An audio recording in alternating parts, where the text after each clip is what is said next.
अगर आप आज की तारीख में भारत की बात करेंगे तो एक महत्वपूर्ण बात आप ये भी कह सकते हैं कि देखिए, भारत के जो हित हैं वो विकसित देशों से भी जुड़े हैं और भारत के जो हित हैं वो विकासशील देशों से भी जुड़े हैं।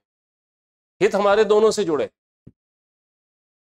अगर आप भारत में मेक इन इंडिया जैसा कार्यक्रम चलाते हैं, मेक इन इंडिया, भारत में आकर बनाओ, तो भारत में आकर जब आप बनाने की बात करते हैं कि विदेशी कंपनियां भारत में आए और भारत में आके मैन्युफैक्चरिंग करें, तो कौन सी विदेशी कंपनी आएगी? जिसके पास में पूंजी होगी, जिसके पास में टेक्नोलॉजी होगी। और अगर आप देखेंगे तो दुनिया की अप्रॉक्स 90% जो कंपनियां हैं, जिन्हें आमतौर पे आप मल्टीनेशनल कंपनीज कहते हैं, वो आज भी उन्हीं विकसित देशों की है जिनके पास में भारी मात्रा में पूंजी है और जिनके पास एडवांस टेक्नोलॉजी।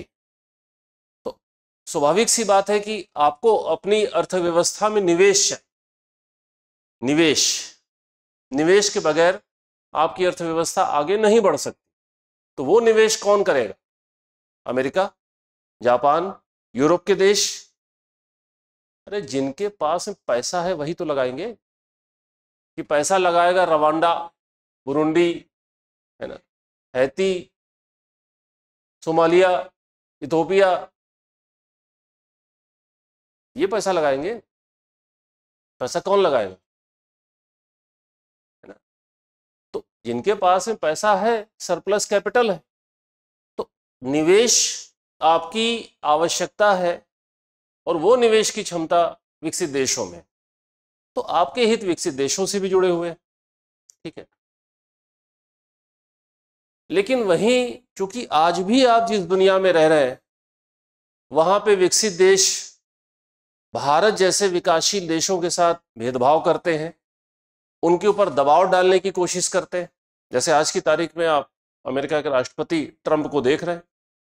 कल पता चला वो गोल्फ खेल रहे थे, लेकिन दुनिया के माथे पसीना आ रहा है, शेयर मार्केट गिर रहा है, तो खुद तो बंदा गोल्फ खेल रहा है। वो कह रहा है बीमारी का इलाज, टैरिफ बढ़ा रहे हैं। लेकिन भारत जैसे देशों का शेयर मार्केट तो आप देख रहे हैं ना, कि नहीं देख रहे? तो कहीं ना कहीं से उनके हित और हमारे हित वहां पे टकरा रहे हैं। वो अमेरिका फर्स्ट की बात कर रहे हैं, वो लिबरेशन डे मना रहे हैं, लेकिन तनाव तो हमारा बढ़ रहा है ना। तो कहने का मतलब यह है कि आज भी आप देख रहे हैं कि अमेरिका जैसे जो देश हैं वो भारत जैसे विकासशील देशों के हितों के खिलाफ काम करते हैं। अब वहां पे आपको एकजुटता चाहिए, है ना, कि हमारी मांगे पूरी करो। तो हमारी मांगे नारा अकेले लगाएंगे क्या? अरे अगर आप किसी चीज को लेकर धरना प्रदर्शन कर रहे हैं तो नारा लगाने के लिए तो लोग चाहिए ना। तो वो लोग कौन होंगे? वो आपकी बिरादरी के लोग होंगे। आपकी बिरादरी मतलब विकासशील देश। उसी को पहले कहा जाता था मोटे तौर पे तीसरी दुनिया के देश, कि भारत थर्ड वर्ल्ड कंट्री को साथ लेकर चलता है। आज की तारीख में वो जो थर्ड वर्ल्ड कंट्री वाला जो शब्द था, जो नेहरू के जमाने का शब्द था, उसको आज एक नया नाम दिया गया, जिसे आप कहते हैं ग्लोबल साउथ, जिसे आप कहते हैं वैश्विक दक्षिण। तो आप कहते हैं कि भारत वैश्विक दक्षिण के देशों को साथ लेकर चलता है, ग्लोबल साउथ के देशों को साथ लेकर चलता है। तो उनकी एकजुटता के माध्यम से आप हमारी मांगे पूरी करो, है ना, अत्याचार नहीं सहेंगे, तो इस टाइप के नारे लगाते हैं अंतर्राष्ट्रीय मंचों पर। ठीक है। तो दोनों बातें एक साथ मैंने कही कि एक और आज भी आपके जो हित हैं, आज आपके हित हैं वो विकसित देशों से भी जुड़े हैं, और वहीं दूसरी ओर आपके जो हित हैं वो विकासशील देशों से भी जुड़े हैं।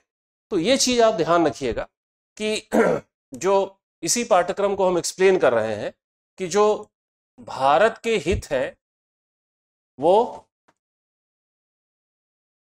विकसित देशों से भी जुड़े हैं। कैसे जुड़े हैं? जो हमने कहा कि आपको क्या चाहिए? पूंजी चाहिए और क्या चाहिए? तकनीक चाहिए। अरे पूंजी चाहिए, तकनीक चाहिए, तो ये कहां से आएगा? तो अमेरिका, जापान, यूरोप से ही आएगा ना। और वहीं दूसरी ओर आप कहते हैं कि भारत के हित विकासशील देशों से भी जुड़े हैं। विकासशील देशों से कैसे जुड़े हैं? कि जब आप अंतर्राष्ट्रीय आर्थिक व्यवस्था में जो भेदभाव है, अंतर्राष्ट्रीय आर्थिक व्यवस्था में जो एक तरीके से आप कह सकते हैं जो आपका शोषण हो रहा है ना, आपके खिलाफ गलत हो रहा है, तो उसके खिलाफ एकजुटता दिखाने के लिए या विरोध दर्ज करने के लिए, यानी आप कह सकते हैं कि अंतर्राष्ट्रीय अर्थव्यवस्था में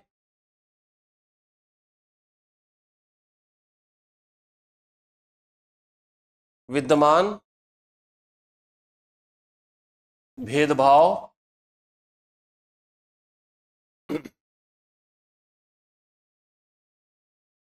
इत्यादि का विरोध करने की।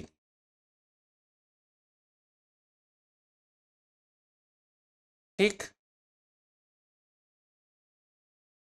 तो जो कुछ भी विकसित देश करेंगे या जो कुछ भी विकासशील देश करेंगे, वो भारत के हितों पर वो असर डालने वाला होगा, क्योंकि आप दोनों से जुड़े हुए।